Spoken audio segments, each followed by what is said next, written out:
Assalamualaikum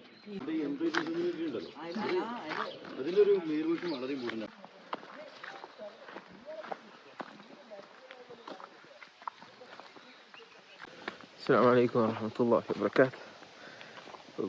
നമ്മളിങ്ങനെ ഒരു beer shola waterfalls എന്നുള്ളൊരു സദ്യയൊക്കെ പോവാൻ നമ്മൾ നിൽക്കുന്ന അടുത്ത് തന്നെയാണ്. ഒരു 600 മീറ്റേഴ്സ്. രാവിലെ നിസ്കാരം കഴിഞ്ഞു.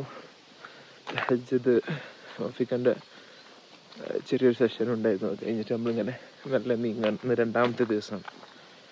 അവിടുത്തെ വ്യൂസ് പരിപാടികൾ കാണിച്ചു തരാം.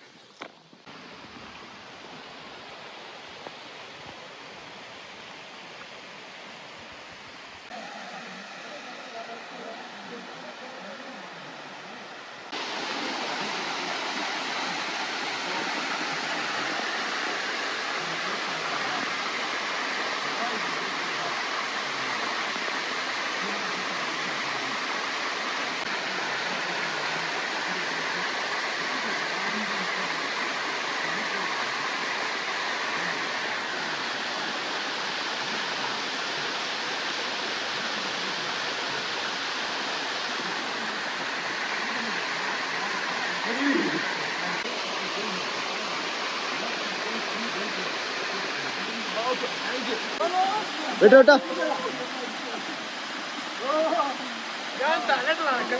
Nah, tak.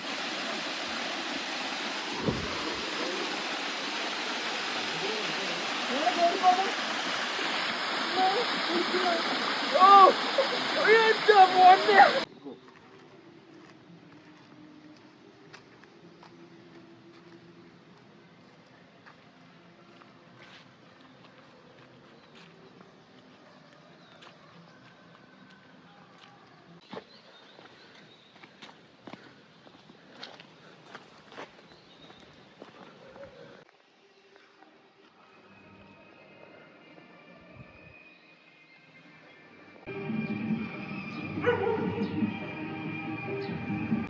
അസ്സലാമലൈക്കും.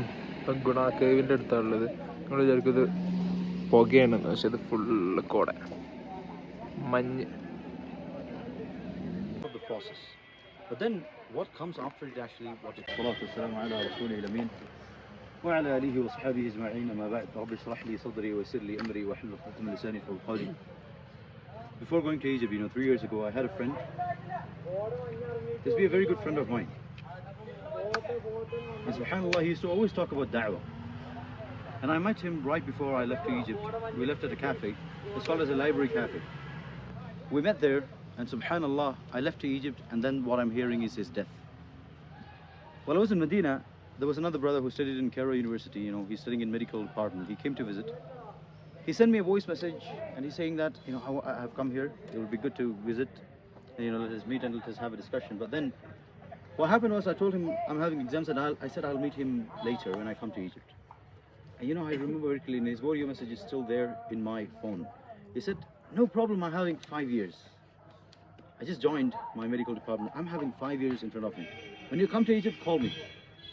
He was always, thinking about the future. Similarly, I've met a lot of young people who have this delusion that they're going to be alive tomorrow. And that is the biggest problem in our youth. We always think that we have quite a lot of time, when we actually don't have that. When we actually don't have this family. So it is extremely important that we break this delusion. How can we break this delusion? By always thinking about qabr. Now let me ask you, does thinking about qabr actually make you depressed if you do it always? Will it? Will it? No, it gives you proper priority in your life. At the same time, it actually motivates you. It actually motivates me.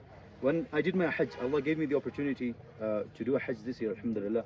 In the Hijjah 10, when I came out of Jamrat al-Kubra, I threw my stones, and then I came out. I saw a guy collapsing right in front of me. Probably 50 years old or 55 years old. He collapsed right in front of me. Probably he was walking in front of me thinking about what he's going to do.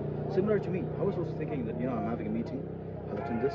After Hajj, I'll do that. I'm having this book to write, I'll do this, I'll do that. You're always thinking about the future. We are either stuck in the past or we're stuck in the future. Very few people actually live in the present. For you to live in the present, you've got to remember death. It's very important you remember death. I saw him collapse, and the doctors came, they checked his pulse, and that they said it's brain death. due to, you know, heat of the sun, heat stroke. That's what it's called.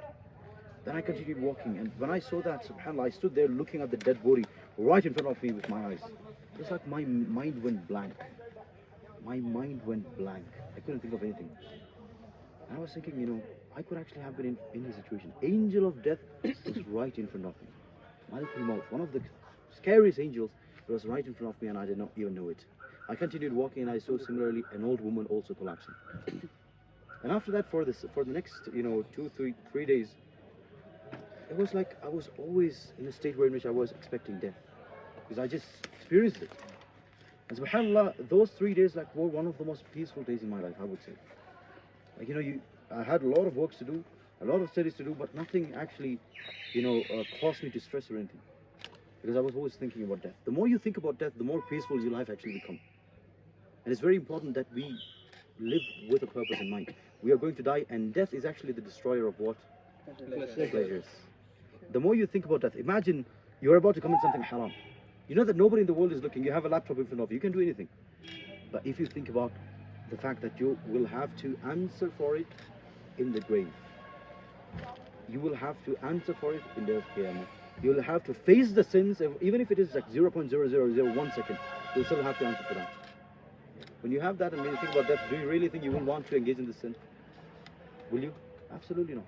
Absolutely not. So we should always remember death. What I want you guys to do is, and this is something that is in the shape of a qabr, but it's not the exact shape. But it's going to be much more deeper. How many of you have seen a qabr? Raise your hand. How many of you have seen that? Raise your hand. Very good. So you see, this is a very small format of it. But what I want you guys to do is, I want you guys to just, you know, come down here and then get up. Just come down here and get up, just so that you can feel it. These soil that you see here is going to be on your face one day. You don't have a choice on this. You can't escape this. It is going to be on your face. So when you come down, I just want you guys to just feel it. And for a sinful person, you know what happens? When they are kept in the qabr, in the alam al-ghaib, they are going to feel that it's going to compress. It is going to compress. There is nothing you can do about it. But for a mu'min who have done a lot of amal salihat, when he comes into this, I mean, can you guys actually live in this space? You can't live in this space. When a mu'min comes into the qabr, in the alam al-ghaib, this just worsens and becomes like a palace. SubhanAllah. That is what we are aiming at. The reason why we have come for this journey, yes, enjoyment is part of it, but then the higher goal is what? To get Jannat al-Firdaus. So I just want you guys to experience this. So each of you can just come down, touch the soil, and get up, inshallah. May Allah subhanahu wa ta'ala give us all good death. Kullu nafsin dha'iqatul maut. We are all going to die one day. May Allah subhanahu wa ta'ala bless us all with a beautiful life in the barzakh. May Allah subhanahu wa ta'ala unite us all in Jannah, just like He united us here as companions of Jannah. Amin ya Rabbil Alameen. Wa akhir da'wana alhamdulillahi Rabbil Alameen. Assalamu alaikum wa rahmatullah.